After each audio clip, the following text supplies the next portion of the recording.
नमस्कार दोस्तों and welcome to G chills. आइए इस रिपोर्ट को देखते हैं। डॉलर और युआन होंगे फेल, इंडियन रूपी होगा नया ग्लोबल करेंसी। दोस्तों, अगर आप गौर से देखें तो इस वक्त पूरी दुनिया में डॉलर और युआन के बीच महासंग्राम चल रहा है, लेकिन अंत में भारतीय रुपया ही विजेता बनकर निकलेगा। इसके पीछे कई बड़े कारण हैं, आइए समझते हैं। आप सभी जानते हैं कि भारत के पास इस वक्त तकरीबन 640 बिलियन डॉलर का फॉरेक्स रिजर्व मौजूद है। भारत जब चाहे तब इसका यूज कर सकता है और दूसरे देशों से सामान खरीद सकता है। लेकिन क्या आप जानते हैं कि भारत के इस 640 बिलियन डॉलर फॉरेक्स रिजर्व पर काफी हद तक अमेरिका का कंट्रोल है। आप सोच रहे होंगे कि आखिर ऐसा क्यों? तो ऐसा इसलिए क्योंकि भारत के ये सभी फॉरेक्स रिजर्व इंडियन बैंक में नहीं बल्कि अमेरिकन बैंक में मौजूद है और अमेरिका जब चाहे तब इन सभी पैसों को आसानी से फ्रीज कर सकता है और फिर भारत इसमें से $1 का भी इस्तेमाल नहीं कर पाएगा। यही कांड अमेरिका ने रूस के साथ यूक्रेन युद्ध के बाद कर दिया। रूस के पास तकरीबन $300 बिलियन के भारी भरकम फॉरेक्स रिजर्व मौजूद थे, लेकिन यूक्रेन युद्ध के बाद अमेरिका ने रूस को पनिश करते हुए एक झटके में ही रूस के इन सभी फॉरेक्स रिजर्व को फ्रीज कर दिया, जिसके बाद रूस अब इन्हीं पैसों का इस्तेमाल नहीं कर सकता है। रूस के ये सभी डॉलर अमेरिकी बैंक में जमा हैं, लेकिन वह चाहकर भी इन पैसों का इस्तेमाल दूसरे देशों से सामान खरीदने में नहीं कर पा रहा। रूस ने एक तरह से कई सालों तक डॉलर पर भरोसा जताया था, लेकिन अमेरिका ने एक झटके में ही उसके साथ बहुत बड़ा धोखा कर दिया। अमेरिका ने रूस को ऐसा ठोकर मारा है कि अब रूस डॉलर के नामो निशान को मिटाने के लिए निकल पड़ा है। दोस्तों, इतिहास गवाह है, जिन लोगों के साथ छल कपट और धोखा हुआ उन्होंने ही इतिहास रचा है। डॉलर की बादशाहत खत्म करना आसान नहीं होगा, लेकिन रूस ने अपने $300 बिलियन गंवाने के बाद डॉलर को खत्म करने का संकल्प लिया है और अब यह धीरे धीरे रंग जरूर लाएगा। ऐसे में सवाल उठता है कि आखिर दुनिया किस करेंसी को ग्लोबल करेंसी के तौर पर इस्तेमाल करेगी। इस वक्त निश्चित तौर पर डॉलर, यूरो और युआन का डोमिनेंस ज्यादा है, लेकिन अब आप जरा स्क्रीन पर देखिए, एशिया में बहुत बड़ा धमाका होने जा रहा है। आपको एक जबरदस्त जियोपॉलिटिकल और इकोनॉमिक शिफ्ट देखने को मिलेगा। ब्लूमबर्ग रिपोर्ट के अनुसार 2028 तक भारत चीन को रिप्लेस करते हुए दुनिया का नंबर 1 जीडीपी ग्रोथ कंट्रीब्यूटर बन जाएगा। साल 2024 में भी भारत के नेतृत्व में ही एशिया के द्वारा ग्लोबल जीडीपी ग्रोथ का 60% ड्राइव किया जाएगा। भारत 2025 तक दुनिया का चौथा और 2027 तक दुनिया का तीसरा सबसे बड़ा इकोनॉमी बन जाएगा। यह बात मैं नहीं कह रहा बल्कि IMF के द्वारा कहा गया है, जिसने हाल ही में पाकिस्तान को लोन देकर वेंटिलेटर पर चढ़ाया है।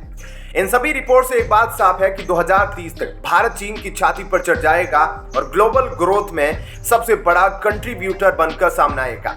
यह ताकत मिलने के बाद दुनिया का सप्लाई चेन भारत के कंट्रोल में होगा और तब शुरू होगी इंडियन रूपी की बादशाहत। लेकिन शुरुआत में मुश्किलें आएगी।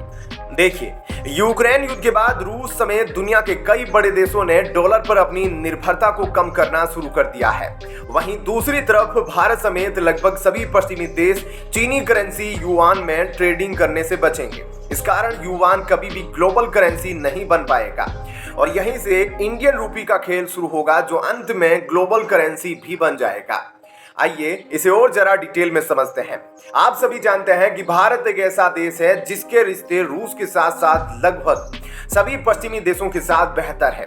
अंत में वही देश जीतेगा जिसके संबंध सभी से अच्छे होंगे। इस मामले में भारत बाजी मार जाएगा, क्योंकि चीन, पाकिस्तान के अलावा बाकी सभी देशों के साथ हमारे व्यापारिक रिश्ते बेहतर होंगे।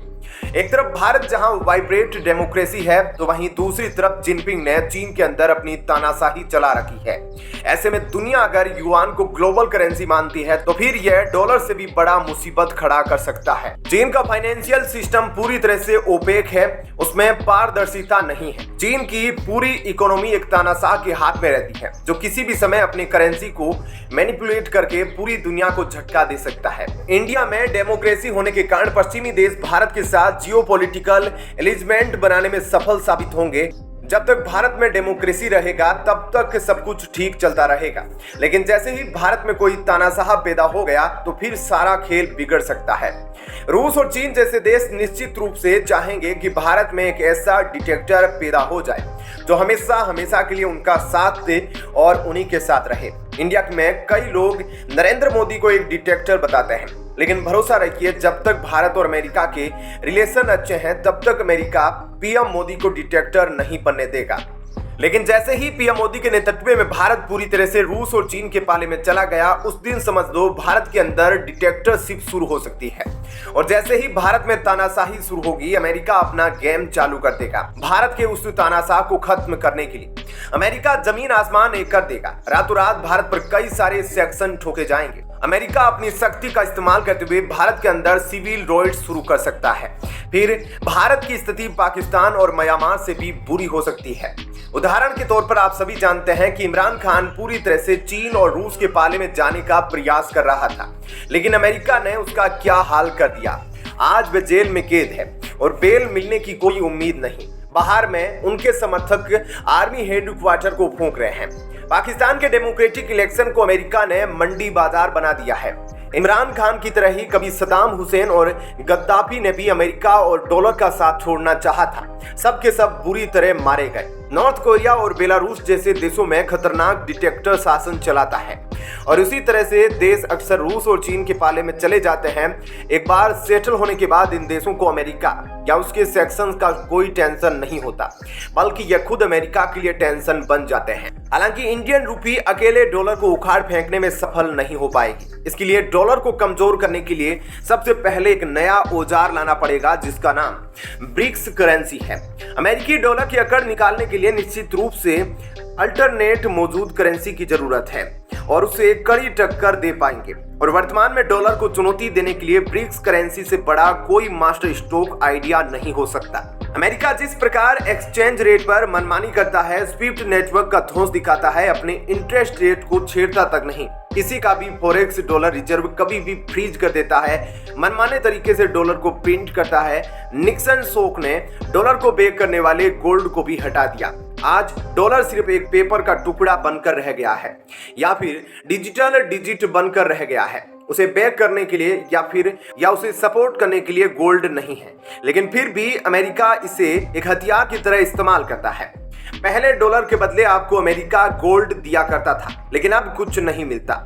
लेकिन फिर भी दुनिया मजबूरी में डॉलर को डॉन मानती है, क्योंकि यह एक अमेरिकी फाइनेंशियल न्यूक्लियर हथियार बन गया है।